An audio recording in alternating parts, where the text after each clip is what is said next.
యేసుక్రీస్తునందలి సకల పరిశుద్ధులకును అధ్యక్షులకును పరిచారకులకును యేసుక్రీస్తు దోషుడైన శుభోచనం తెలియపరుస్తున్నాను.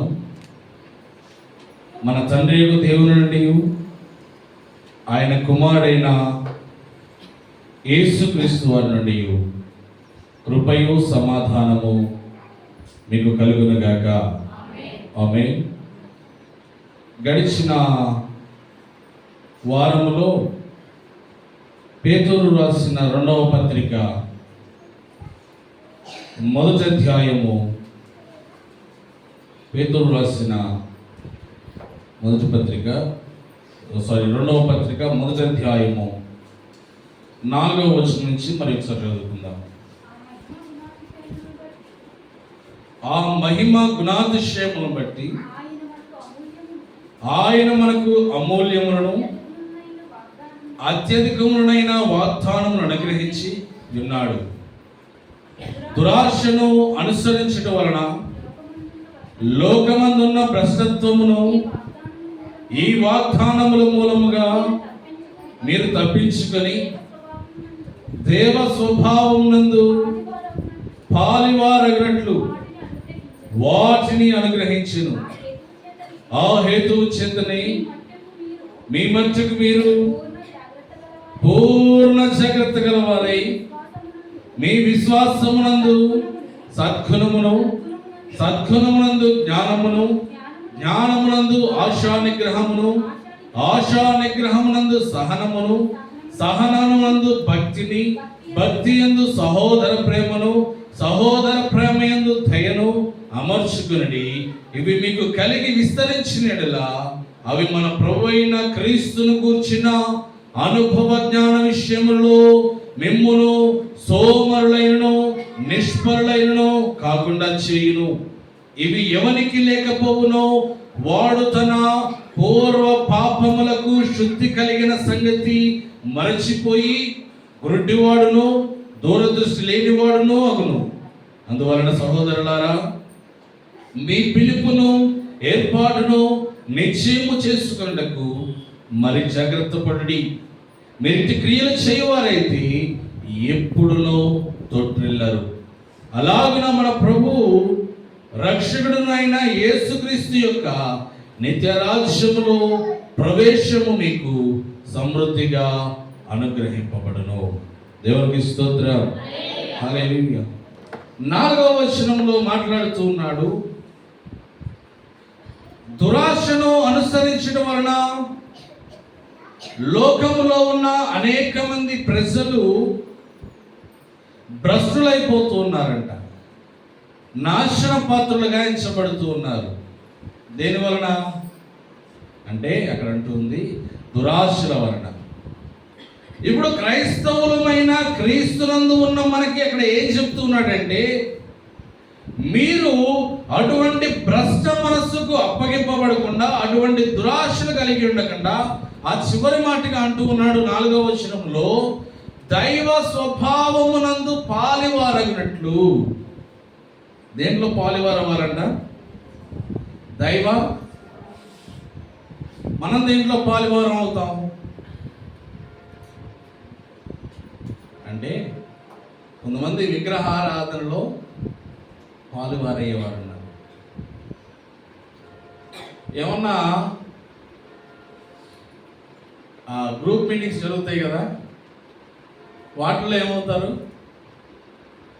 ఖచ్చితంగా రావాలి, లేకపోతే నీకు లోన్ రాదు అని అంటే ఏమవుతారు? ఖచ్చితంగా పాల్గొంటారు.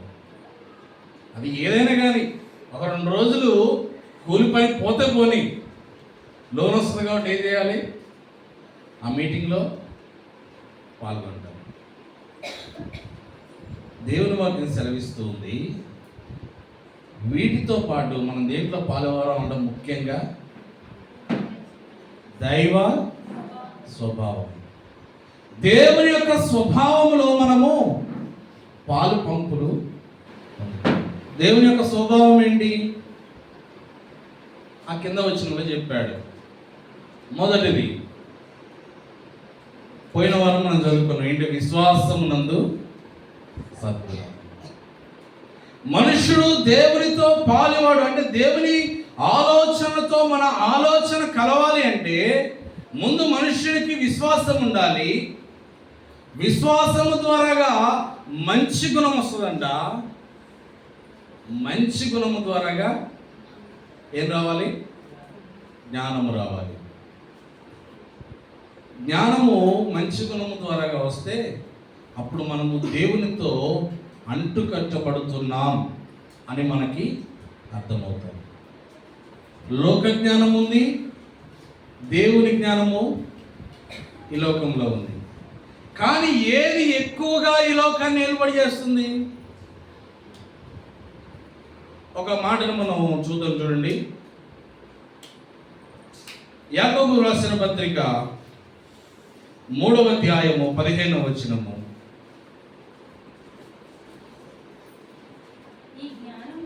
ఈ జ్ఞానము పైనుండి దిగి వచ్చినది కాక భూ సంబంధమైనది, ప్రకృతి సంబంధమైనది, దయ్యముల జ్ఞానము వంటియుదై ఉన్నది.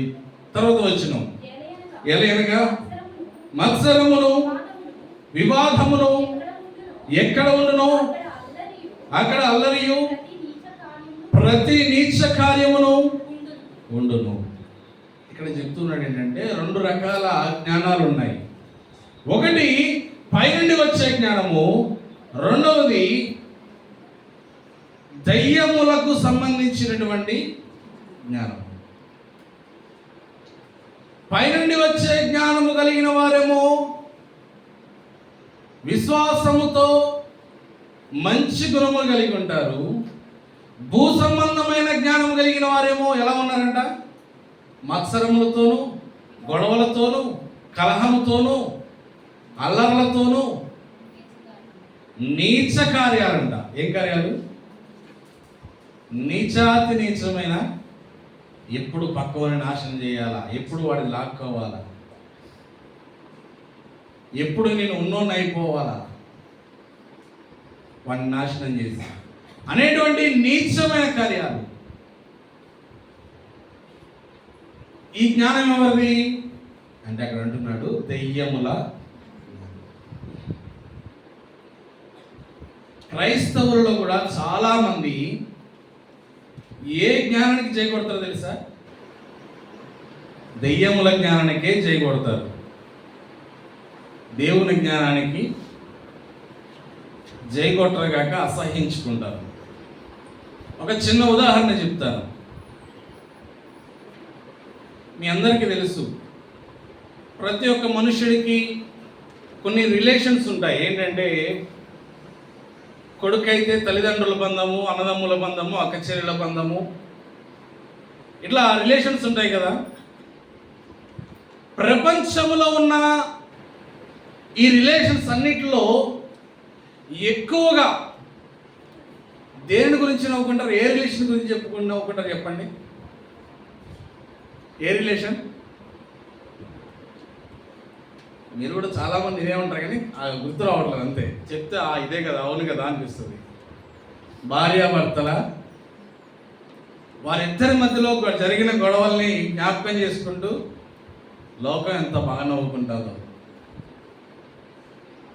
అవునా కదా? దాని మీద వచ్చినండి జోకులు. దేని మీద? వివాహ బంధం పైన వచ్చిన జోకులు మిగతా దేనిపైన రావు. ప్రతి జోకుకి, ప్రతి కామెడీకి ఏ బంధాన్ని అటాచ్ చేస్తారంటే భార్యాభర్తల బంధాన్ని చాలా వరకు యాడ్ చేస్తారు. ఇంకొక బంధం ఉంది. ఆ బంధం ఏంటంటే స్నేహితుని బంధం. ఏ బంధం? స్నేహితుల బంధం. స్నేహితుల బంధం గురించి చూడండి, ఎక్కడ చూసినా చాలా తక్కువ నెగిటివ్ కామెంట్స్. స్నేహితుడు అంటే గొప్పవాడు, మంచి స్నేహితుడు అని వినబడుతూ ఉంటాయి, అవునా కదా? స్నేహితుల బంధం గురించేమో బాగా పొగుడుతారు ప్రపంచంలో. భార్యాభర్తల బంధం గురించేమో తక్కువ చేసి చూస్తారు. భార్యాభర్తల బంధం మొట్టమొదటిగా దేవుడు పెట్టింది ఏ బంధం? అన్ని బంధాలలో కన్నా మొట్టమొదటి బంధం ఏంటంటే ఏర్పరిచింది భార్యాభర్తలు, అంటే వివాహం అనుకోవచ్చు. వివాహ బంధాన్ని ఆయన ఏర్పరిచాడు. సృష్టిలో మొట్టమొదటి బంధం అది. దాని తర్వాత సాతానుడు వచ్చాడు. సాతానుడు ఒక బంధాన్ని ఏర్పరిచాడు. ఏ బంధం? స్నేహ బంధం. ఎక్కడ ఏర్పరిచాడు? హవ్వతో ఏర్పరుచుకున్నాడు మంచి స్నేహం. యేసు ప్రభువారేమో ఆదాము అవ్వల దగ్గరికి వచ్చి, నాయన ఆదాము అవ్వ, ఇది చేయకండి నాన్న, అది చేయకండి, అలా ఉండకండి, ఇలా ఉండకండి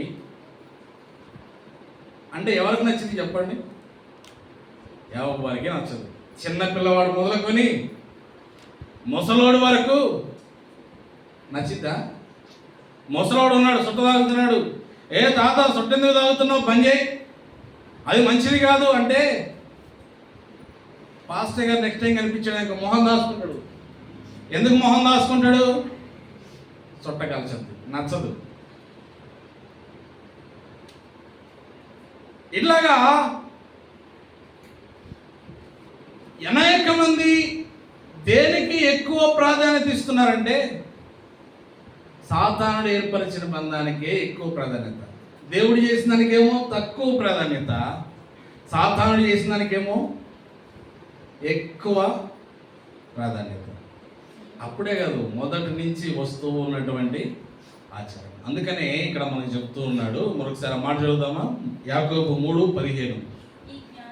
ఈ జ్ఞానము పైనుండి దిగి వచ్చినది కాక భూ సంబంధమైనది, ప్రకృతి సంబంధమైనది, దయ్యముల జ్ఞానము వంటిదునై, దయ్యముల జ్ఞానము అనుసరించేవారు ఆ కింద వచ్చిన అన్నాడు కలహాలతో ఉంటారన్నాడు. మరి క్రైస్తవులుగా పిలువబడుతున్నటువంటి వారు ఎలా ఉండాలంటే యెషయా గ్రంథము 55వ అధ్యాయం 3వ వచనంలో ఉంది. చదువుతాను చూడండి. యెషయా గ్రంథము 55వ అధ్యాయం 3వ వచనం. చెవియొగ్గి నా యొద్దకు రండి, మీరు వినిన యెడల మీరు బ్రతుకుదురు. ఏం చేయాలంట? ఎవరైతే పరలోక సంబంధమైన జ్ఞానము కావాలనుకుంటారో వారు ఏం చేయాలంటే చెవియొగ్గి ఆయన యొద్దకు రావాలంట. కానీ ఆయన సన్నిధికేమో అనాలోచనగా వస్తారు. ఆయన సన్నిధికి అనాలోచనగా వస్తారు. బయట ఊర్లకు వెళ్ళాలన్నా, పనులకు వెళ్ళాలన్నా ఎంతో ముందు సిద్ధపాటు ఉంటుంది. అందుకని అంటున్నాడు, చెవి యొగ్గి నా యొద్దకు రండి. దేని కొరకు చెవి యొగ్గాలి? ఎందుకు చెవి యొగ్గాలి? చెవి ఆయనకి ఎందుకు ఇవ్వాలి? ఎందుకంటే ఒక చక్కనైన మార్గము మన జీవితాల్లో అలవర్చుకోవడానికి. వినబడితేనే దానిని మనం విని గ్రహించి అర్థం చేసుకుని ఆ పని చేస్తాం. చెవిటోళ్ళ దగ్గరికి వెళ్ళాం, చెవిటోళ్ళకి ఒక పని చెప్పాలి, నా నోటితో నేను పని చెప్తూ ఉన్నా, వాళ్ళు ఆ పని చేస్తారా? ఎలా చెప్పాలి? చెవిటోళ్ళకి సైగలతో చెప్పాలి. ఎందుకంటే వాళ్ళకి చెవులు వినపడవు కాబట్టి.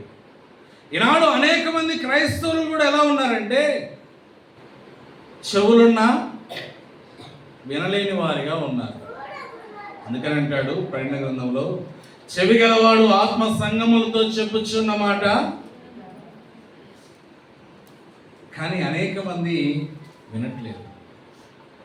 ఎందుకు వినట్లేదయ్యా అంటే ఇక్కడ అంటున్నాడు, వారిలో ఏ జ్ఞానం ఉందంటే లోక జ్ఞానం ఉంది. లోక జ్ఞానం వారికి ఏం చేస్తుందంటే వారి హృదయ నేత్రములకు గుడ్డితనమును కలగజేస్తూ ఉంది. అందుకని అంటున్నాడు ఇక్కడ పేతురు రాసిన పత్రికలో ఆ మాటను మాట్లాడుతూ పేతురు భక్తుడు, మీరు విశ్వాసమందు రోజు రోజుకి అభివృద్ధి పొందాలి. అంటే రోజు రోజుకి ఒక్కొక్క మెట్టు పైకి ఎదగాలి. మొదట మీకు విశ్వాసం ఉంది, విశ్వాసము వలన దేవుని దగ్గరికి వచ్చారు, సద్గుణాన్ని పొందుకున్నారు, సద్గుణంతో జీవిస్తూ ఉన్నారు, సద్గుణముతో జ్ఞానాన్ని పొందుకోవాలి. బైబిల్ గ్రంథములో జ్ఞానమును దేవుని దగ్గర నుంచి అడిగి పొందుకున్నటువంటి వ్యక్తి సొలొమోను. సొలొమోనుకి ఉన్నటువంటి జ్ఞానమును చూడడానికి చాలా దూరం నుంచి ఒక రాణి వచ్చింది. ఎందుకంటే ఇతని యొక్క జ్ఞానాన్ని తెలుసుకొని పరీక్షించడానికి. ఎంతటి జ్ఞానవంతుడంటే సొలొమోను, బైబిల్ గ్రంథం సెలవిస్తుంది, అంతకు ముందు అటువంటి జ్ఞానవంతుడు పుట్టలేదంట. ఆ తర్వాత అంతటి జ్ఞానవంతుడు పుట్టి ఉండలేదు. అంతటి జ్ఞానం కలిగిన వాడు, అంతటి వివేచన కలిగిన వాడు, అంతటి పరిజ్ఞానం, ప్రతి విషయమును క్షుణ్ణంగా పరిశీలించగలిగినటువంటి వ్యక్తి ఎవరు ఉన్నారంటే సొలొమోను. అటువంటి జ్ఞానము ఎక్కడి నుంచి వచ్చిందంటే దేవుని వాక్యం సెలవిస్తుంది. ఇందాక మనం చదువుకున్నాం, అది పైనుంచి మాత్రమే అనుగ్రహించబడింది. పైనుంచి అనుగ్రహించబడిన వాక్యము ఏం సెలవిస్తుందంటే, మీలో ఎవరైనా ఎప్పుడైనా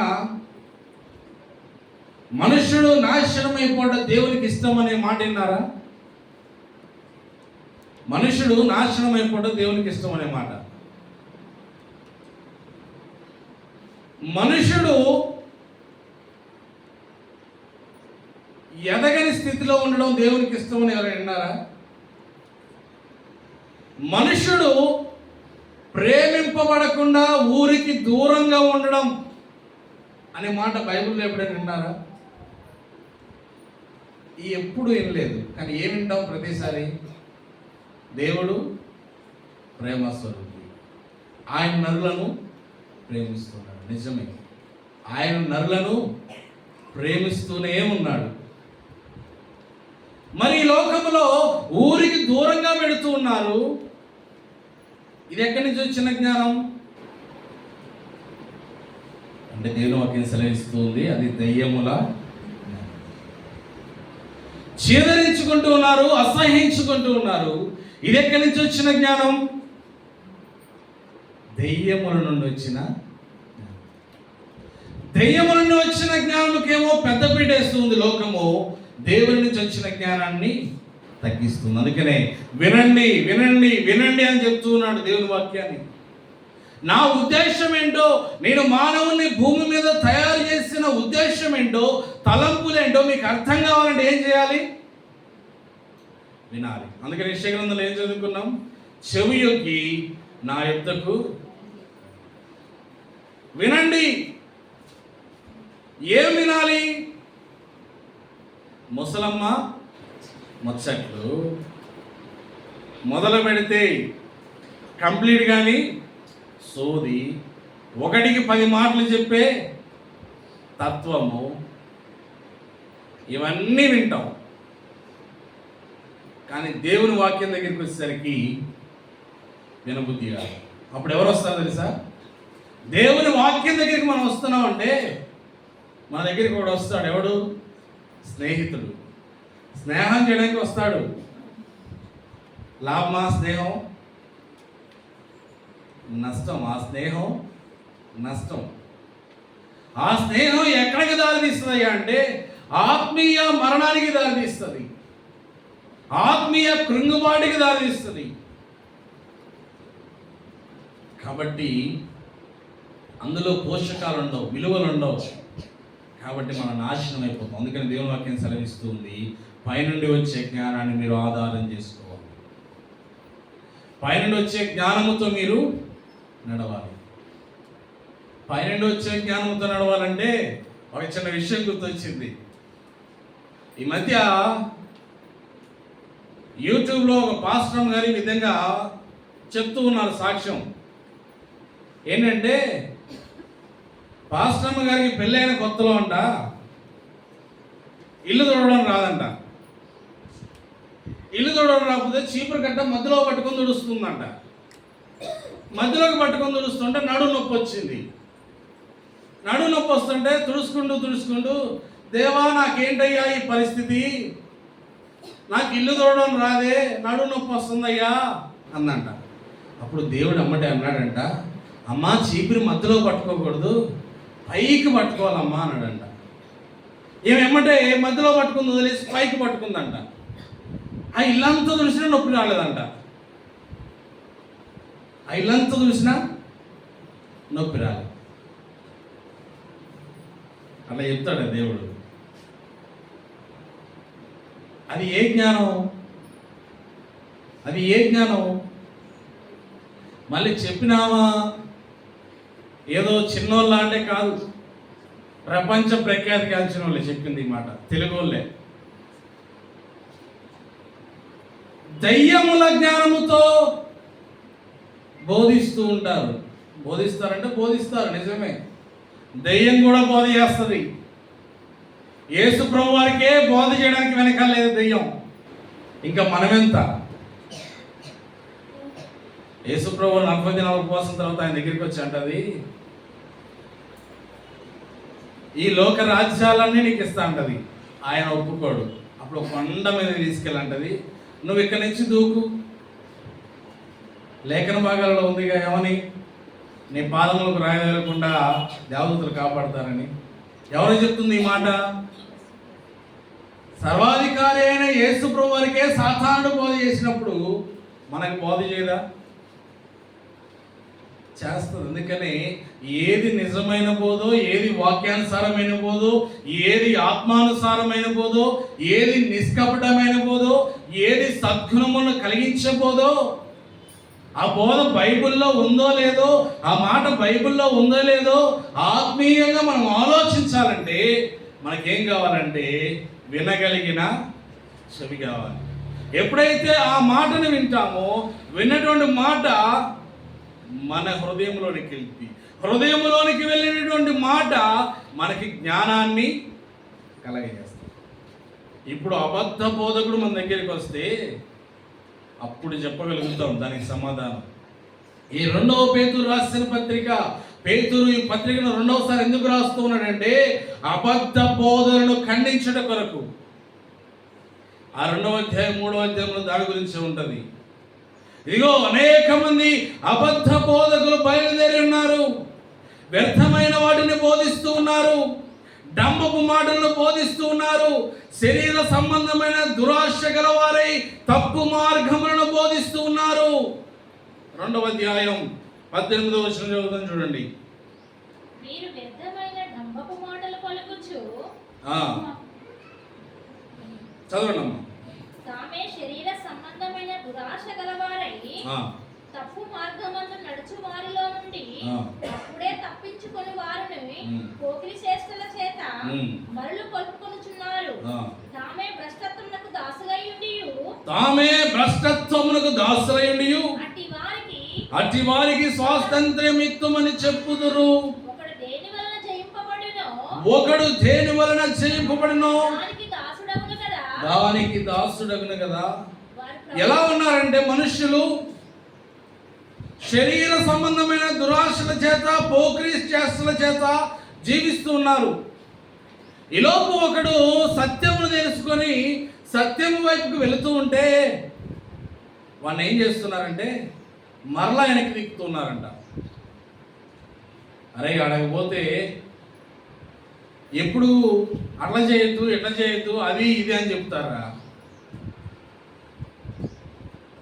అదే మనం బయటికి పోయినాం అనుకో, చక్కగా అట్లా కిలర్సాన్ని చూసి రావచ్చు, అట్లా పార్కులకు వెళ్ళి రావచ్చు, అట్లా హోటల్కి వెళ్ళి రావచ్చు, ఎంజాయ్ చేయొచ్చు. ఎందుకు అడగపోవడం? ఆడ ఏముంది? ఎప్పుడూ చెప్పిందే చెప్తాడు, ఎప్పుడూ చేసిందే చేస్తాడు. ఇక్కడ ఉన్నావు అనుకో, నీ ఇష్టం, నీవు ఎలా ఉంటావో తెలుసా? నీ జీవితానికి నువ్వే రాజు, నీ జీవితానికి నువ్వే మంత్రి. అక్కడికి వెళ్ళావనుకో, ఎక్కడికి? చర్చికి వెళ్ళావనుకో, అక్కడ నీకు ఒక అధికారం ఉంటాడు, నీ పైన ఒక కాపరు ఉంటాడు, ఆయన చెప్తా ఉంటాడు, నువ్వు ఒకవేళ ఏమైనా తప్పు చేస్తావంటే ఫలానా వాళ్ళు ఈ తప్పు చేస్తున్నారని హెచ్చరిస్తూ ఉంటాడు, గద్దిస్తూ ఉంటాడు. నీ జీవితానికి ఇంకొకరిని రాజు చేసుకోవడం అవసరమా? చర్చికి వెళ్ళావంటే దేవుడు అంటాడు, వాక్యం అంటాడు, దేవుని మాట వినాలంటాడు, జ్ఞానం అంటాడు, దుర్బోధ అంటాడు, వ్యసనాలు అంటాడు. ఇవన్నీ నీకు అవసరమా? ఏడుంటే నువ్వే రాజు, నీ జీవితానికి నువ్వే. ఎవడు నీ పైన అధికారం లేడు అని చెప్పుడు మాటలు చెప్పి మరలు గొలుపుతున్నారంట, త్రిప్పివేస్తున్నారంట. అదే మాట ఉంది అక్కడ, పోకిరి చేష్టల చేత మరలు కొల్పుచున్నారు. అందుకని అంటున్నాడు, అలా మారిపోయే వాళ్ళ గురించి అంటూ ఉన్నాడు, నువ్వు దేనికైతే దిగుతున్నావో దానికి నీవు. చర్చికి వస్తే దేవునికి దాసులం అవ్వాలని నువ్వు రావట్లేదు, కానీ బయట లోకంలోకి వెళ్ళినా నువ్వేంటో తెలుసా? ఎవడో ఒకడి కింద దాసుడవే. చర్చిలోనికి వస్తే దేవుడు చెప్పిన మాటలు వినాలి, దాని ప్రకారం జీవించాలని నువ్వు చర్చికి రావట్లేదు, కానీ నువ్వు లోకంలోకి పోయినా నువ్వు చెప్పినట్టు ఎవడేండు, వేరేవాడు చెప్పినట్టే నువ్వు వినాలి, ప్రభుత్వాలు చెప్పినట్టే నీవు వినాలి. దేవుని ప్రభుత్వంలోనికి రమ్మంటే రారు, కానీ లోక ప్రభుత్వాలలోనికి వెళ్ళమంటే చాలా ఆతృతగా వెళ్ళిపోతారు. అందుకనే ఆదామవ్వల దగ్గర గొప్ప విధ్వంసం జరిగింది, గొప్ప వినాశం జరిగింది. ఆ నాశనమును తొలగించి మరలా దేవుడు తన శాంతిని ఈ భూమిపైన ప్రవేశపెట్టుటకు మరలా రెండవ రాకడలో రానయ్యున్నాడు. దేవునికి స్తోత్రం, హల్లెలూయా. ఆయన శాంతిని ఈ లోకంలో ప్రవేశపెట్టుటకు ఆయన రాబోచుండగా, దానికి ముందుగా మనం ఏం చేయాలంటే జ్ఞానము కలిగి, తత్వజ్ఞానము కాదు, ఈ లోక జ్ఞానము కాదు, దేవుని జ్ఞానము కలిగి జీవించడానికి ఇష్టపడాలి. దానికంటే ముందుగా మనం దేవుని మాటను వినడానికి ఇష్టపడాలి. మరి ఒకసారి యెషయా గ్రంథం 55:3 చదువుకుందాం. 55:3. చెవి యొక్కి నా యుద్ధకు రండి, మీరు వినని ఎడల మీరు బ్రతుకుతారు. వినని ఎడల బ్రతుకుతారు. వినని ఎడల,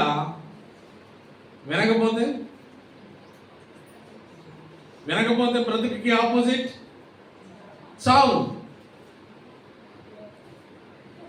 నేను చంపేస్తాను దేవుడు అన్నట్లే ఇక్కడ. నేను బ్రతికిస్తారా బాబు అంటే మనుషుడు అంటాడు, నాకెందుకు ఆ బ్రతుకు, నాకు సావే కావాలంటాడు. ఏం కావాలంటాడు? సావే కావాలంటాడు. లాజరు గురించిన సందర్భం మనందరూ తెలుసు. లాజరు ఏమయ్యాడు? చనిపోయాడు, సమాధి చేయబడ్డాడు. 3వ దినమున యేసు ప్రభువు అక్కడికి వచ్చి, లాజరు బయటికి రా అని పిలుస్తాడు. చనిపోయిన శవానికి చెవులు ఉంటాయండి వినపడడానికి? చెవులు వినపడతాయా చచ్చిపోయిన శవానికి? వినపడవు కదా. ఇందాక ఈ మాటను గురించి తోసగూడెంలో చెప్తూ ఉంటే అక్కడ ఎర్రయ్య గారు అనే ఒక పెద్ద ఆయన అన్నాడు, అయ్యా ఒకరోజు నాకు బీపీ షుగర్ హై లెవెల్కి వెళ్ళిపోయింది, ఇంట్లో మంచం కాడ పడిపోయాను. నేను ఇంట్లో కళ్ళు తెరిచి చూస్తే చుట్టూ లైట్లు కనపడుతున్నాయి. చుట్టూ ఎవరు ఏం మాట్లాడుకున్నారో అర్థం కాలే, ఈ సమయంలో ఎవరు ఏం చేశారో అర్థం కాలే, నా శరీరాన్ని ఏం చేస్తున్నారో నాకు అర్థం కాలే. ఆయన చచ్చిపోలే, ఇంకా బతికే ఉన్నాడు. కానీ చనిపోకముందే ఆయనకి ఏం కావట్లేదంట, పక్కన వాళ్ళు మాట్లాడనపడట్లేదు. పక్కన వాళ్ళు ఇతని చేతిని పట్టుకున్నా, కాళ్ళను పట్టుకున్నా, శరీరాన్ని పట్టుకున్నా ఇతనికి అర్థం కావట్లేదు. అంటే ఎంత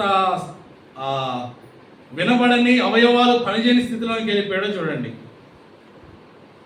మళ్ళీ తర్వాత సెలైన్లు పెట్టి ఇంజక్షన్లు ఇచ్చిన తర్వాత మెలకులోకి వచ్చాడు అతను. మా బ్రతుకుండగానే వినపడలేదు. ఇక్కడ ఎవరికి వినపడదో తెలుసా? మరణించిన లాజరుకి ఏం వినపడ్డది? దేవుని స్వరం వినపడ్డది. ఒకసారి మాట చదువుతాం చూడండి. లోక సువార్త మనము కాదండి. యోహాను సువార్తమానం 11వ అధ్యాయం 43-44 వచనాలు.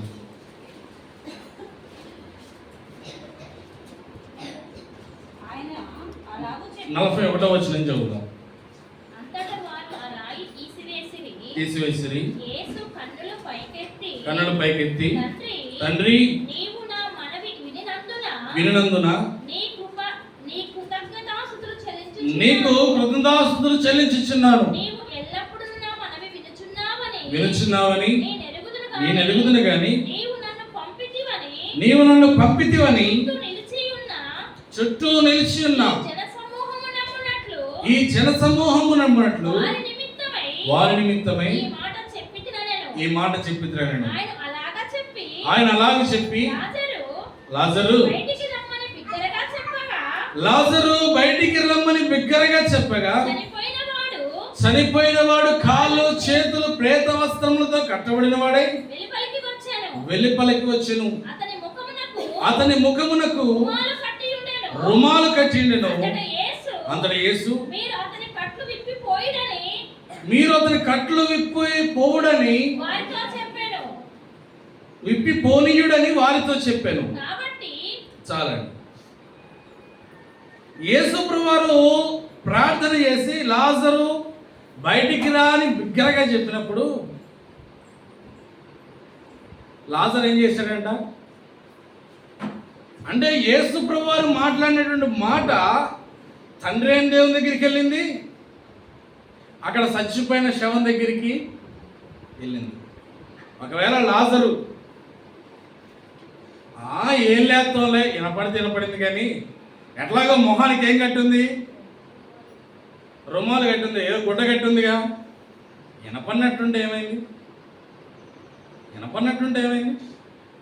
అని అనుకున్నాడు అనుకో, లేస్తాడా? మరలా జీవం పొందుకుంటాడా? కాకపోతే లాజరు ఏం చేశాడంటే మాట వినపడిన తోడనే లేచి, ఎలా ఉన్నాయంట, అతని శరీరం అంతా క్లాత్తో కవర్ చేశారు, చుట్టేశారు గట్టిగా. అయినా కూడా అతను లేచి ఇక పురుగులు తినడానికి సిద్ధమైపోతుంది శరీరం. కానీ దేవుని మాట రాగానే అతడు లేచి, దీన్ని ఆత్మీయ సాదృశ్యంగా తీసుకుంటే ఈ లోకములో మనం జీవిస్తున్నప్పుడు మన కాళ్ళు చేతులు ఏం కట్టేస్తాయి చెప్పండి? మన కాళ్ళని చేతులని ఏం కట్టేస్తాయి? ప్రేత వస్త్రాలు. అక్కడ ఏం కట్టేసినాయి లాజర్ని? 44వ వచనం, చనిపోయిన వాడు కాళ్ళు చేతులు ప్రేత వస్త్రములతో కట్టబడిన వాడే. మనం బ్రతుకున్న మనల్ని కూడా కొన్ని కట్టేస్తాయి. ఏంటంటే ప్రేత వస్త్రాలు. ఏం ప్రేత వస్త్రాలు అంటే కష్టాలు, బాధలు, సమస్యలు, ఇరుకులు, ఇబ్బందులు, స్నేహితులు, బంధువులు, ఇరుగు పొరుగు వారు. ఎప్పుడు నన్ను వీరు ఎవ్వరూ కట్టేయలేదు, దేవుని మందిరానికి నేను రావాలనుకున్న టైంలో ఎవ్వరు నన్ను కట్టేయలేదు నా జీవితంలో అన్నవారు ఒక్కరు కూడా ఉండరు నాకు తెలిసి. ప్రతి ఒక్కరిని ఏదో ఒక సమయంలో ఏదో ఒక టైంలో ఈ లోక ప్రేత వస్త్రము కట్టేస్తుంది. కట్టి వేసినప్పుడు ఏం చేయాలంట? లాజరు ఏం చేశాడు? ఆ స్వరము వినబడగానే ఏం చేశాడు? లేచి నిలబడ్డాడు. కానీ మనం మాత్రం లేచి నిలబడలేము. ఎందుకంటే కరెక్ట్గా బంధువులు అదే రోజు పెళ్లి పెట్టుకుంటారు. ఏ రోజు? ఆదివారం. కట్టేస్తారు ఇంకా మనల్ని. కట్టేసినప్పుడు దేవుని వాక్యం వినబడింది, నా జనులారా నా యుద్ధకు మరలి రండి, ఇదిగో మిమ్మల్ని మరలి కొల్పువాడు బయట చూస్తూ ఉన్నాడు, ఎదురు చూస్తూ ఉన్నాడు, సాతానుడు మీకోసం ఎదురు చూస్తూ ఉన్నాడు, ఎల్లకండి నా పిల్లలారా అని దేవుడు పిలుస్తూ ఉంటాడు సేవకుని ద్వారాగా, వాక్యము ద్వారాగా. మనమేమో కట్టుబడిపోయాం, అప్పటికే కట్టేశాడు ప్రేత వస్త్రాలతో, ఫంక్షన్ అని, లేకపోతే ఇంకోటేదో అని. చాలా కష్టం కదా. అందుకని దేవుని వాక్యం సెలవిస్తూ ఉంది, ఆ కట్ల నుంచి విడిపించుకోవాలి. కొన్ని అసాధారణమైన పరిస్థితులు వస్తాయి, వాటి గురించి చెప్పట్లేదు. మనం ఎల్లగలిగి కూడా ఎల్లలేని పరిస్థితుల గురించి చెప్తూ ఉన్నాడు. లోబడిపోయే పరిస్థితుల గురించి, చేయగలిగి చేయలేని పరిస్థితుల గురించి చెప్తూ ఉన్నాడు. అందుకనే జాగ్రత్తగా దేవుని వాక్యాన్ని మనము చదివినప్పుడు, మరణించిన లాజరు కూడా ఏం చేశాడు? దేవుని మాట విన్నాడు, తిరిగి లేచాడు. దేనివల్ల అంటే దేవుని జ్ఞానము లాజరుకి అర్థమైంది. ఆయన పిలుస్తాడు నన్ను, నేను వెళ్ళాలి అని సిద్ధపాటు కలిగి ఉన్నాడు లాజరు. ఆ జ్ఞానం ఎవరికైతే ఉంటుందో వారు ఏ స్థితిలో ఉన్నా దేవుని కొరకే బ్రతుకుతారు. అందుకని మనం ఇందాక చదివాం, ఎక్కడ? పేతురు రాసిన పత్రిక 2వ పత్రిక 1వ అధ్యాయము 4వ వచనం చివరి లైన్, దేవ స్వభావమునందు పాలువారగాలి. ఎప్పుడు పాలువారగాలి? ఎప్పుడు పాలువారిగా ఉండాలి? ఎప్పుడు దేవునితో కలిసి ఉండాలి? సంతోషంగా ఉన్నప్పుడేనా అంటే కాదు. అది ఎటువంటి స్థితి అయినా మనం దేవునితో సహవాసం కలిగి ఉండడానికి ఇష్టపడాలి, ప్రయత్నం చేయాలి. మన ప్రయత్నం మనము తప్పకుండా చేయాలి. అందుకనే దేవుని వాక్యం సెలవిస్తూ ఉంది, దేవుని వాక్యం ఎవరైతే వింటారో వారు జ్ఞానమందు ఈ లోకంలో అభివృద్ధి పొందుతారు. జ్ఞానం ఉంటే ఏం లాభం తెలుసా? ఏ పని చేయాలో ఏ పని చేయకూడదో గ్రహించగలుగుతారు. కొంతమంది చేయకూడని పనులు చేయడానికి గల కారణం ఏంటి అంటే వారిలో జ్ఞానము లోపించింది, ఆలోచన శక్తి లోపంగా ఉంది. వారికి జ్వరం వస్తే పారాసిటమాల్ ఉంది జ్వరం తగ్గించుకోవడానికి, దగ్గు వస్తే దానికి మందులు ఉన్నాయి. జ్ఞానం కొద్దిగా ఏం చేయాలి? జ్ఞానం ఎలా పెంపొందించుకోవాలి అంటే, ఒక వ్యక్తి లోకానుసారంగా చెప్పాడులే కానీ దాన్ని ఇటు కూడా అనువదిస్తే ఎలా ఉంటుందంటే, 10 మంది స్నేహితుల కన్నా ఒక మంచి పుస్తకం ఉంటే వాడుకున్నంత జ్ఞానము ఎవ్వరికీ ఉండదండి లోకంలో. ఎంతమంది స్నేహితులు ఉన్నారు? 10 మంది స్నేహితులు ఉన్నారు. యువతలు ఎన్ని ఉన్నాయి? ఒకే ఒక పుస్తకం ఉంది. ఆ ఒక్క పుస్తకం ఇచ్చే జ్ఞానము ఆ 10 మంది స్నేహితులు కలిసినా ఇవ్వలేరంట. ఆ ఒక్క పుస్తకం ఇచ్చేటువంటి సహాయము, సమస్యలలో ఇబ్బందుల్లో సహాయము ఆ 10 మంది స్నేహితులు ఇవ్వలేరంట. ఆ ఒక్క పుస్తకం ఇచ్చేటటువంటి ఆదరణ ఆ 10 మంది స్నేహితులు ఇవ్వలేరంట. ఆ ఒక్క పుస్తకము బైబిల్ అయితే, ఆ బైబిల్ మనకి దిక్సూచిగా ఉంటే ఈ లోకంలో మనకి ఏదున్నా లేకపోయినా ఎప్పుడు సంతోషంగానే ఉంటాం. అది ఎటువంటిదైనా, ఎటువంటి బాధ అయినా, మనతో ఎవరున్నా ఎవరు లేకపోయినా మన జీవితము సంతోషంగానే ఉంటుంది. ఎందుకంటే మేము ఇవన్నీ అనుభవించున్నాం కాబట్టి చెప్తూ, ఆ సంతోషం ఎలా ఉంటుంది అనేది హృదయాలలో నుంచి మనకి పైకి ఉడుకుతూ ఉంటుంది. దేవుడిచ్చే ఆనందము మనం పొందుకోవాలంటే జ్ఞానం కలిగి ఉండాలి. కొంచెం ముందుకు వెళ్దాం. యెషయా గ్రంథము 50వ అధ్యాయము 5వ వచనం. ప్రభువగు యెహోవా నా చెవికి వినుబుద్ధి పుట్టింపగా నేను ఆయన మీద తిరుగుబాటు చేయలేదు, వినకుండా నేను తొలగిపోలేదు. భక్తుడు పలుకుతూ ఉన్నాడు, యెహోవా నా చెవికి వినబుద్ధి పుట్టింపగా నేను ఆ ఉపదేశాన్ని తోసివేయలేదు, వినకుండా దానిని తోసివేయలేదు. ఎంత ఆశ కలిగి ఉన్నాడు చూడండి భక్తుడి. యెషయా భక్తుడు ఎంత ఆశ కలిగి ఉన్నాడు. జ్ఞానం కలిగిన వారు ఏం చేస్తారో తెలుసా? జ్ఞానం కలిగిన వారు ఇదే పద్ధతిని ఫాలో అవుతారు. ఏ పద్ధతి? ఆయన నాతో ఏం మాట్లాడదలుచుకున్నాడు, జ్ఞానం వృద్ధి చెందడానికి నాతో ఏం మాట్లాడదలుచుకున్నాడు అనేటువంటి ఆలోచన చేస్తారు. ఎవరు? జ్ఞానవంతుడు. అజ్ఞానులైతే ఏం మాట్లాడేది ఉందిలే అనుకుంటారు. ఎప్పుడూ చదివిందే కదా, విన్నదే కదా అనుకుంటారు.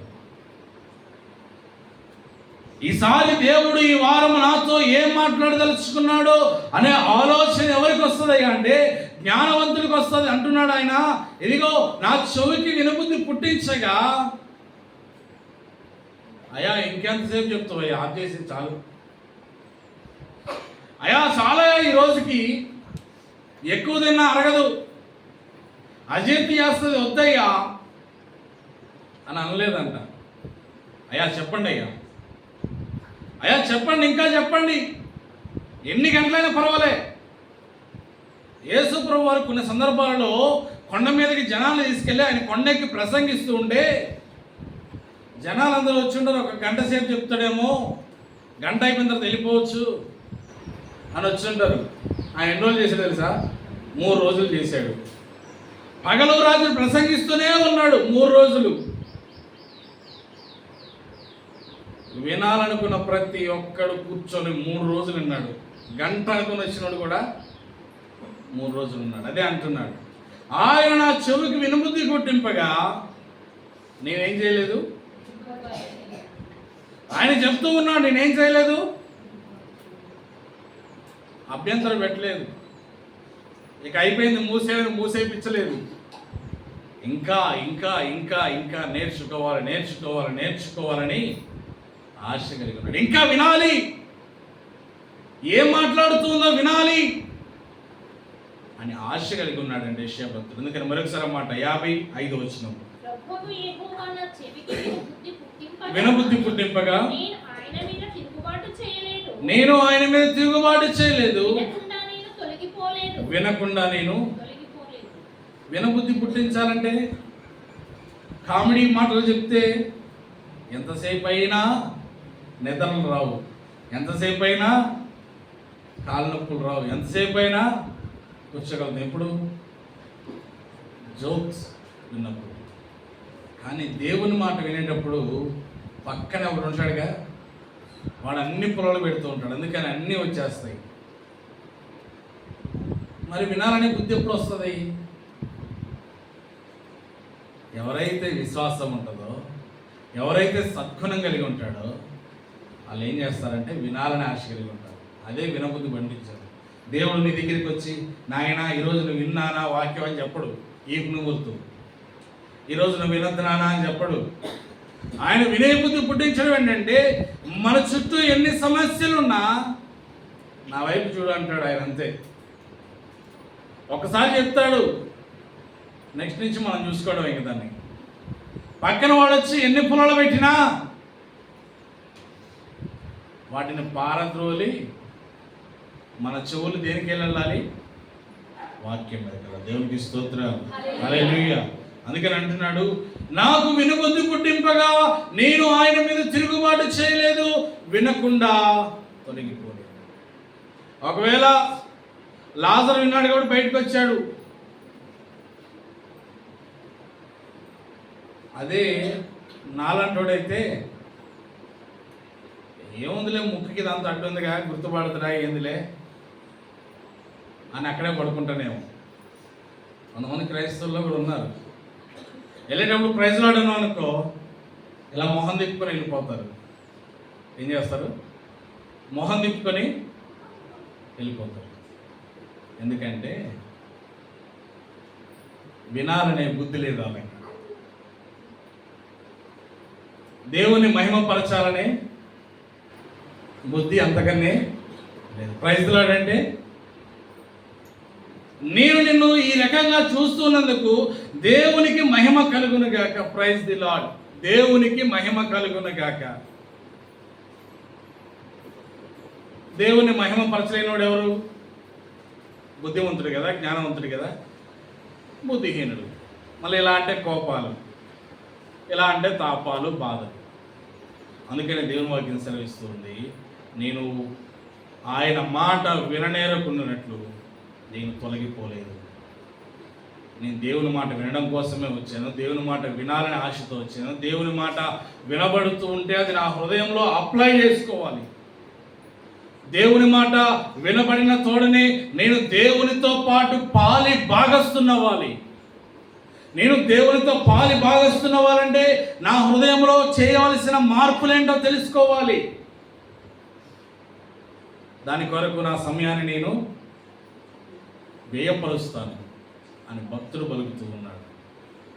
కొంచెం ముందుకు వెళ్దాం. ఇర్మియా గ్రంథము 42వ అధ్యాయం 6వ వచనం.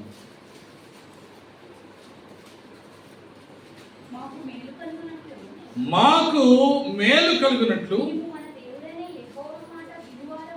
మేము మన దేవుడైన యెహోవా మాట వినువారమై, అది మేలే గాని కీడే గాని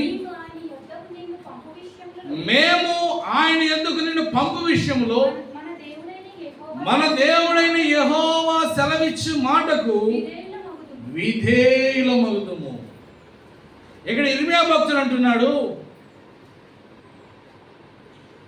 మేము మాకు మేలు కలిగినట్లుగా, మనకి మేలు కలిగినట్లుగా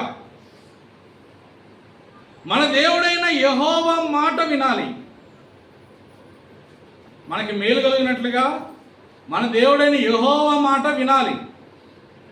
ఒకవేళ వినే సందర్భంలో కీడు జరిగింది, అందుకని ఆ తర్వాత మాట్లాడినాడు, అది మేలుకే కానీ కీడికే కానీ ఏది ఏమైనా నేనేం చేస్తా అంటున్నాడు, దేవుని మాటే వింటాను. ఆయన మాట ఇచ్చాడు కదా, ఆయన చెప్పాడు కదా, కీడెందుకు జరిగింది, మేలే జరగాలి కదా అంటే అంటున్నాడు, జరగని ఏది జరుగుతా జరగని, సత్తే సావని, బతికితే బతకని, ఏది జరిగినా, చచ్చినా బ్రతికినా, ఆరోగ్యంగా ఉన్నా అనారోగ్యంగా ఉన్నా, రోగంతో ఉన్నా సుఖంగా ఉన్నా, పట్టుపరుపు పైన పడుకున్నా, కింద గట్టిగా నేల మీద పడుకున్నా, ఏదైతే ఏది జరిగినా నేనేం చేస్తాను, దేవుని మాట మాత్రమే. మంచి పట్టుపరుపు మీద పడుకున్న క్రైస్తవ విశ్వాసి సేవకుడు, క్రైస్తవ ప్రవక్తలు వారు కొన్నదంతా పోయి కటిక నేల మీదకి వచ్చారనుకోండి, కటిక నేల మీదకి వచ్చారు, దేవుణ్ణి ప్రేమించగలుగుతారా? అసలు దేవుడు ఎందుకంటే నాకు ఇటు చేసాడు, ఎందుకు, అసలు నేనేం తప్పు చేశానని, నేనేమైనా తప్పు చేస్తాను నిందించాడంటే దానికి ఒక అర్థం ఉంది. నేను ఏం తప్పు చేయకుండా మంచి పట్టుపరుపు మీద పడుకుని నన్ను ఈ కటిక నేల మీద పడేసాడు ఎందుకు? ఎవరి ఆలోచన తెలుసా ఇది? యోనా ఆలోచన. ఎండ కొడుతుందనే ఒక కొండెక్కి కూర్చున్నాడు, సొర చెట్టు మొలిసింది, చక్కగా చల్లదనం ఇచ్చింది, నెక్స్ట్ రోజు ఎండిపోయింది. చల్లదనం ఇచ్చినప్పుడేమో ఆహా దేవుడు గొప్పవాడు, దేవుడు మహోన్నతుడు, ఆయన వంటి గొప్ప దేవుడు నాకెల్లో ఎవరు లేరు అన్నాడు. నెక్స్ట్ రోజు సొర చెట్టు ఎండిపోయింది. ఇప్పుడు ఏమన్నాడు తెలుసా? ఎందుకైనా నన్ను చంపడానికి తీసుకొచ్చావు ఇక్కడికి, నేను పోను పోను పోను పోనని మొత్తుకున్నా, నా మాట వెనకుండా తీసుకొచ్చి ఇక్కడ చంపడానికి నన్ను తీసుకొచ్చింది అని సనగడం మొదలుపెట్టాడు, కొనడం మొదలుపెట్టాడు. అప్పుడు దేవుడు అంటాడు, ఒక్క దినములో ఎదిగి, ఒక్క దినములో నీకు నీడనిచ్చి, చల్లదనాన్ని ఇచ్చి, నెక్స్ట్ రోజు ఎండిపోయినా ఆ చెట్టుని గురించే నువ్వు ఇంత విచారపడుతున్నావే, మరి ఇంత జనాన్ని నేను ఎట్లా నాశనం చేస్తాను అనుకున్నావు? అదే ఆలోచన ఇక్కడ ఇర్మియా భక్తుడు కూడా అంటున్నాడు, అది మంచికే కానీ చెడుకే కానీ ఆయన మాట వినడానికి మాత్రం నేను వెనకాడు. ఎందుకంటే ఇర్మియా భక్తుడు దేవుని యొక్క జ్ఞానమును అర్థం చేసుకున్నాడు, ఆ జ్ఞానపు యొక్క లోతులను అర్థం చేసుకున్నాడు. కష్టం యొక్క విలువ తెలిస్తే ఎదుట కష్టపడేవాడిని చులకనగా చూసేవారు ఉండరు. కష్టం యొక్క విలువ తెలియకపోతేనే అవతలని చులకనగా చూస్తారు. ఇప్పుడు కొంతమంది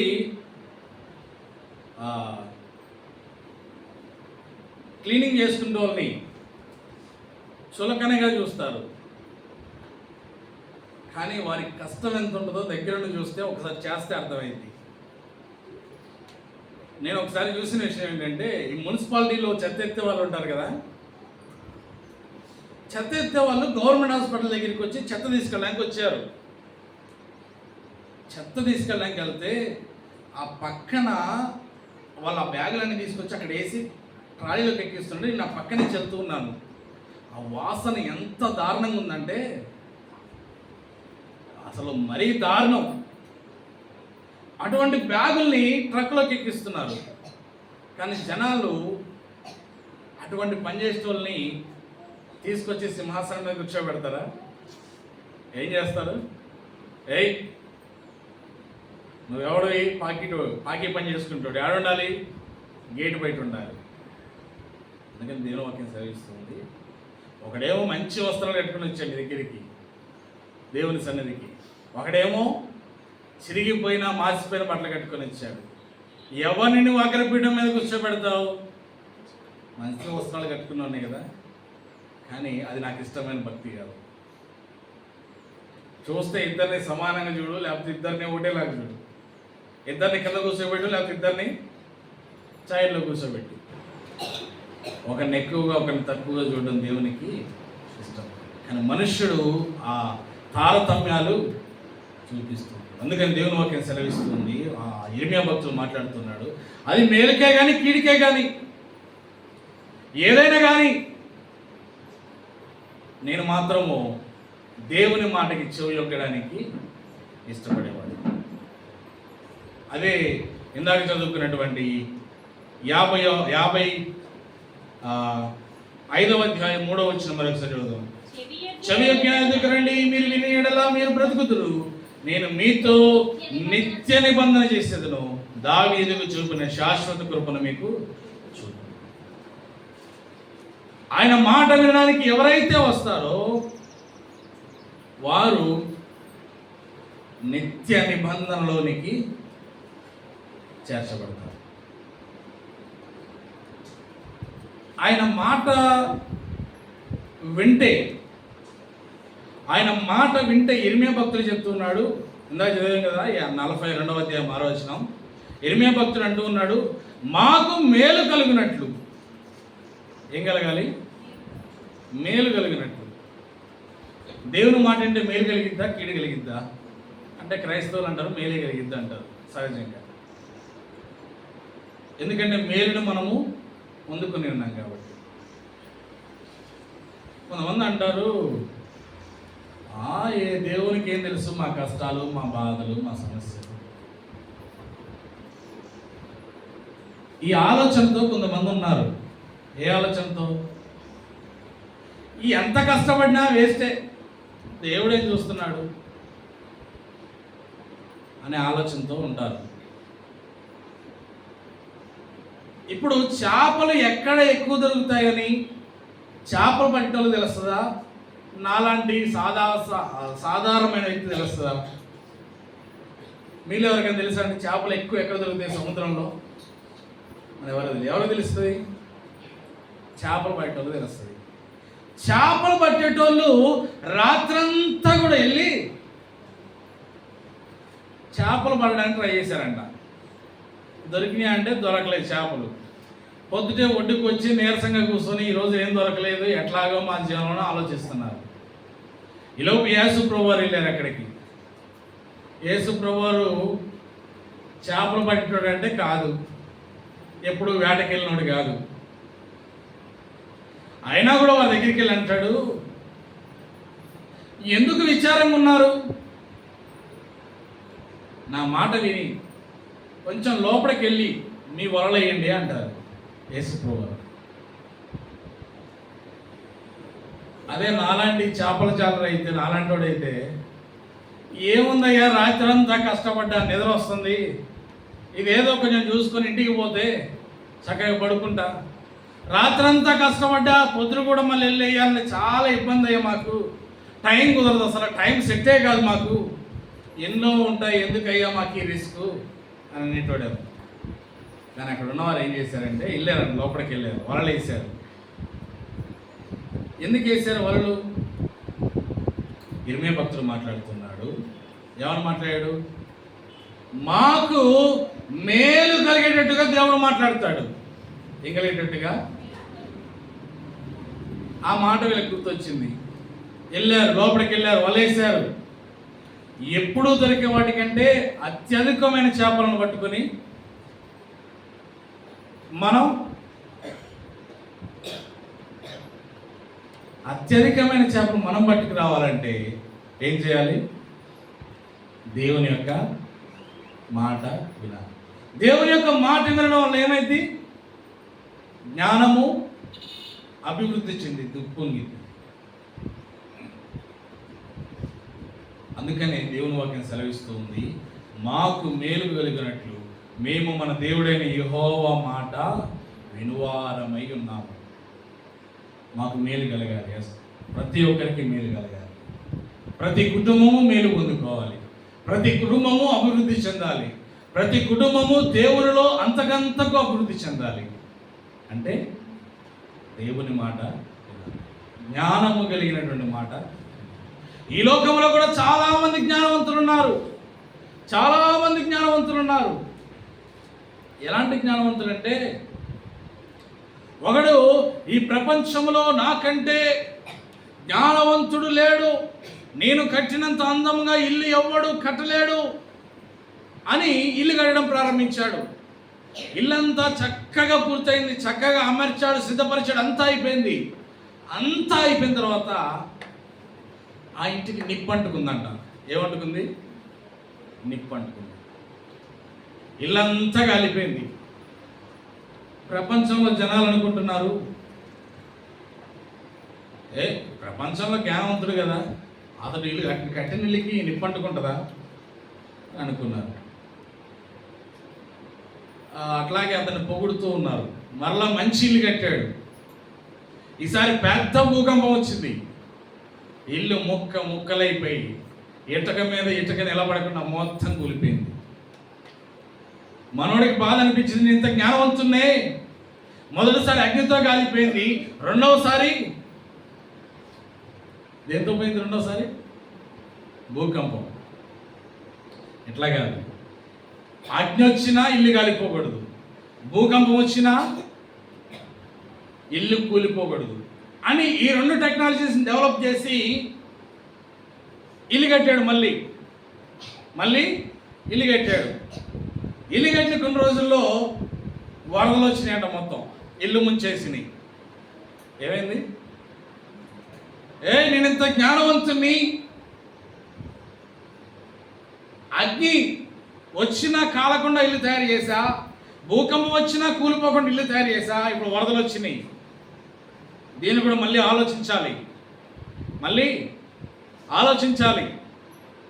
అని ఈసారి కింద ఉంటే మునిగిపోద్దిగా, అగ్ని తగిలినా కాలిపోని, భూకంపం వచ్చినా పడిపోని, నీళ్ళు వచ్చినా మునిగిపోకుండా చాలా పెద్ద ఎత్తులో కింద నుంచి సపోర్ట్లు వేసి పైన ఇల్లు కట్టాడంట.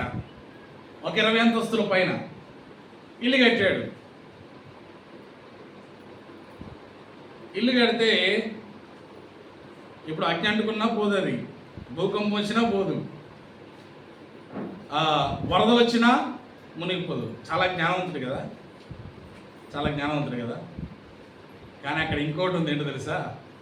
బాగా గాలి వచ్చిందంట. బాగా మనం ఎంత ఎత్తుకెళ్తే అంత ఎత్తులో చెట్లు తక్కువ ఉంటాయి, అడ్డు తక్కువ ఉంటుంది, కాబట్టి కొంచెం గాలైనా హెవీగా ఎక్కువగానే అనిపిస్తుంది. బాగా సుడిగాలు వచ్చిందంట, ఇల్లు మొత్తం కూలిపోయింది. ఈ ఇల్లు కట్టింది ఎవరు? కాలిపోయి ఇల్లు కట్టింది ఎవరు? భూకంపం వస్తే కూలిపోయి ఇల్లు కట్టింది ఎవరు? వరదల్లో మునిగిపోయి ఇల్లు కట్టింది ఎవరు? గాలికి కొట్టుకుపోయి ఇల్లు కట్టింది ఎవరు? జ్ఞానవంతులు అని చెప్పుకున్నవాడు కట్టాడు. ఎన్నిసార్లు కట్టాడు? ఎన్ని రకాలు కట్టాడు? మనం చెప్పుకున్న దాంట్లో 4 సార్లు కట్టాడు, 4 రకాలు కట్టాడు. అవునా? 4 సార్లు కట్టినా కట్టడానికి 1-2 సార్లకే డబ్బులు అయిపోతాయి. 4 సార్లు కట్టేవి టైం కూడా ఉండదు, డబ్బులు కూడా ఉండవు. 4 సార్లు కట్టినా తన సొంత జ్ఞానంతో కట్టాడు. అవన్నీ కూలిపోయాయి, నాశనం అయిపోయాయి. కానీ దేవుడు జల ప్రళయమునకు ముందు, ప్రపంచంలో అప్పటి వరకు జరగని ఒక జల ప్రళయానికి ముందు ఒకే ఒక్కటితో తన కుటుంబంతో ఒకే ఒక ఓడ కట్టించాడు. అది ఎండకి తట్టుకుంది, వానికి తట్టుకుంది, వరదలకి తట్టుకుంది, జంతువులకి తట్టుకుంది, మనుషులకి తట్టుకుంది, మంటకి కూడా తట్టుకుంది. అంటే దేవుని జ్ఞానానికి మనుషుల జ్ఞానానికి వ్యత్యాసం చూద్దాం. దేవుడు ఒకే ఒక్కసారి నోవాహుతో మాట్లాడి ఈ కొలతలతో ఈ విధంగా కట్టు అని చెప్పాడు, అంతే. ఆ విధంగా నోవాహు కట్టాడు. వారికి రాత్రిపూట కావలసిన వెలుతురు ఆ లోపల మంట ద్వారాగానే వచ్చింది. కానీ ఆ మంట ద్వారాగా ఆ ఓడ కాలిపోలేదు. గాలి తుఫాన్ వచ్చింది ఆ ఓడ మీదకి, ఆ ఓడ ముక్కలు. ప్రపంచంలో నేను మహాజ్ఞాన్ని అనుకున్న ఒకడు టైటానిక్ తయారు చేశాడు ఇనుముతో. అదేమైపోయింది? 2 ముక్కలుగా ఇరిగిపోయి, ఇక్కడ ఎంత గాలి వచ్చినా నోవాహు కూడా ఇరిగిపోలే, ఎంత మంట వచ్చినా ఇరిగిపోలే, వరదలు వచ్చినా మునిగిపోలే. చూడండి, దేవుని జ్ఞానానికి మనుషుని జ్ఞానానికి ఎంత వ్యత్యాసం ఉందో. అందుకని అంటున్నాడు, నా మాట వినండి. ఎందుకు వినాలయ్యా నీ మాట అంటే, ఆనాడు నోవాహు వాడు ఎలా తయారు చేశాడు, ఎంత పటిష్టంగా తయారు చేశాడు. అటువంటి పటిష్టత నీ జీవితంలో, నీ కుటుంబంలో నీ పొందుకోవాలంటే నా మాట జ్ఞానం కలిగజేస్తుంది. ఆ జ్ఞానం కలిగిన వ్యక్తి అనేక వేల కోట్ల సంవత్సరాల ముందు ఈ భూమిని సృజించాడు. అప్పుడు ఎటువంటి భూమిని అయితే సృజించాడో ఆ భూమి ఇప్పటికీ తిరుగుతూనే ఉంది. ఆ భూమి ఇప్పటికీ తన సారాన్ని ఇస్తూనే ఉంది. ఆ భూమి ఇప్పటికీ మనకి నివాస యోగ్యంగానే ఉంది. కానీ మనుషుడు నేను జ్ఞానవంతునని ఆకాశంలోనికి రాకెట్లు పంపిస్తున్నాడు. ఎన్ని రాకెట్లు ఫెయిల్ అయిపోవట్లేదు చెప్పండి. కానీ అప్పటి నుంచి వచ్చినటువంటి భూమి, ఈ ప్రకృతి అనేక ఒడిదుడుకులకి నిలబడితే మనుషుడు పంపించిన ఒక శాటిలైట్ చిన్న రాయికి నాశనం అయిపోద్ది. అందుకనే దేవుని జ్ఞానము మహా ఉన్నతమైనది. ఆ జ్ఞానం ఎక్కడ దొరికిందంటే బైబిల్ గ్రంథంలో మాత్రమే మనకు. అందుకని దేవుని వాక్యం సెలవిస్తుంది. మరొకసారి మనం మొట్టమొదటిగా చదువుకున్న మాటకి వెళ్దాం. 2వ పేతురు రాసిన పత్రిక 1వ అధ్యాయం 4-5 వచనాలు చదువుకుందాం. ఆ మహిమ గుణాతిశయములను బట్టి ఆయన మనకు అమూల్యములను అత్యధికమునైన వాగ్దానములను అనుగ్రహించి ఉన్నాడు. దురాశను అనుసరించడం వలన లోకమందున్న భ్రష్టత్వమును ఈ వాగ్దానములుగా దేవుని వాక్యము మూలముగా మీరు తప్పించుకొని దేవుడిచ్చే జ్ఞానము ద్వారాగా, ఆయన వాక్యమును విని ఆ జ్ఞానము ద్వారాగా మీరు తప్పించుకొని దేవ స్వభావమునందు పాలివారగినట్లు వాటిని అనుగ్రహించెను. ఈ హేతువు చేతనే మీ మట్టుకు మీరు పూర్ణ జాగ్రత్త గలవారై. జాగ్రత్త ఎప్పుడు వస్తుంది అంటే జ్ఞానము కలిగిన వాడికి జాగ్రత్త ఉంటుంది. పూర్ణ జాగ్రత్త గలవారై మీ విశ్వాసమునందు సద్గుణమునందు జ్ఞానమును మనము కలిగి ఉండాలి. మిగతా మాటలు దేవుని చిత్తమైతే వచ్చే వారం చూద్దాం. ఈ వారము మనం ధ్యానించిన అంశము దేవుని మాట వినటం వలన మనకి జ్ఞానం కలిగింది. దేవుని మాట వినడం వలన మనకి జ్ఞానము కలిగింది. దేవుని మాట వినడం మాత్రమే మనకి ఇయ్యబడినటువంటి ఆజ్ఞ.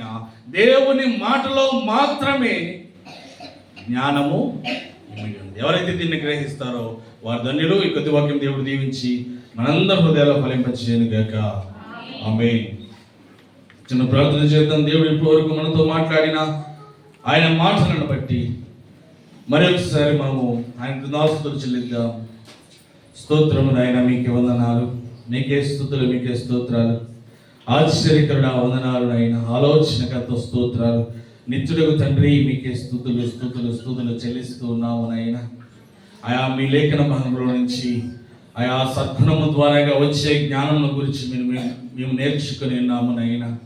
అవును నాయన, మీ అందు విశ్వాసం ఉంచి సద్గుణములను అలవాటు పరుచుకుని ఆయా మీ వాక్యమును వినుట ద్వారాగా ఆయా మేము మేలు పొందుకున్నట్లుగా మీ కృపను మాతో ఉంచండి నాయన. ఆయా ఆనాడు జాలరులు మీ మాట చొప్పుననే లోపలికి వెళ్ళి వలవేయగా విస్తారమైన చేపలు పెట్టారు. అవునైనా ఈనాడు మేము కూడా మీ అందు విస్తారముగా ఫలించినట్లుగా మీ మాటలు మాకు వినిపింపజేస్తుంది. మీకే వందనాలు నాయన. మీ మాటలో ఉన్న జ్ఞానమును మేము అర్థం చేసుకొని జ్ఞానయుక్తముగా మా జీవితాల్లో ముందుకు కొనసాగించటం ఆయా మీ కృపను మాతో ఉంచండి, మీ దయను మాతో ఉంచండి, మీ తోడును మాతో ఉంచండి. మేము ఎందులోనూ తొట్టిల్లిపోకుండా, ఎందులోనూ భయపడకుండా ఆయా కేవలము మీ మాట చెప్పునని ఆయా ఇర్మియా భక్తులు మాట్లాడుతున్నారైనా మేలుకైనను కీడుకైనను, అది వ్యాధి అయినను రోగమైనను, ఏదైనా ఏ సమస్య అయినను ఆయా మీ మాటని నేను వింటానని చెప్తూ ఉన్నాను. అవునైనా అటువంటి గొప్ప విశ్వాసము మేము కూడా కలిగి మా జీవితంలో మేలు కలిగినను కీడు కలిగినను ఆయా మీ మాటను వినటకే మేము ఆతురపడినట్లుగా సహాయం గ్రహించండి. ఆయా నాడు లాజరు మీ మాటను విన్నాడు కాబట్టి తిరిగి లేచి ఉన్నాడు నాయన. అవును నాయన, మేము కూడా మీ సన్నిధిలో మీ మాట వినడానికి సిద్ధపడి విని ఉన్నాము నాయన. మా జీవితంలో కష్టములు ఉండగా మీ మాటను వినిచి ఉండగా తొలగించండి నాయన. మీ మాటలను మరలా మరలా మేము జ్ఞాపకము తెచ్చుకొని ఉండగా మా జీవితంలో ఉన్న సమస్యలను మీరు తొలగించండి నాయన. మీ జ్ఞానంతో మమ్మల్ని నడిపించండి. మా జ్ఞానం ఎందుకు పనికిరానిది నాయన. ఆయా పరలోకం నుండి వచ్చిన మీ జ్ఞానమే మహా విలువ గలది. ఆయా మీరు ఆనాడు జ్ఞానంతో చేసినటువంటి ఏది కూడా నాశనం కాలేదు నాయన. ఆయా మేము చేసుకున్నవన్నీ నాశనం అయిపోతూ ఉన్నాయి. మేము తలంచిన తలంపులన్నీ నాశనం అయిపోతూ ఉన్నాయి. మేము చేతములకున్న కార్యములన్నీ నాశనం అయిపోతూ ఉన్నాయి, పాడైపోతున్నాయి, చెడిపోతూ ఉన్నాయి. ఆయా మాకు నష్టమునే మిగులుస్తూ ఉన్నాయి నాయన. ఆయా సమస్తమును మీ చేతులకు అప్పగిస్తున్నాం. మా ప్రాణాత్మ దేహాలను మా కుటుంబాలను మీ చేతులకు అప్పగిస్తూ ఉన్నాం నాయన. మీ జ్ఞానముతో మమ్మల్ని నడిపించండి, మీ శక్తితో మమ్మల్ని నడిపించండి, మీ బలముతో మమ్మల్ని నడిపించండి, మీ కృపలో మమ్మల్ని నడిపించండి నాయన. మీకే స్తుతులు స్తోత్రాలు చెల్లిస్తూ సమస్తమును మీ చేతులకు అప్పగిస్తూ తండ్రి అయిన యేసుక్రీస్తు వారి నామములో అడిగి వేడుకొని ఇచ్చిన ప్రార్థన సమర్పిస్తున్నాం. ఆమేన్. అందరం లేచి నిలబడి ఒక పాట పాడుచుండగా ప్రేమపూర్వక కానుకలను సమర్పిద్దాం.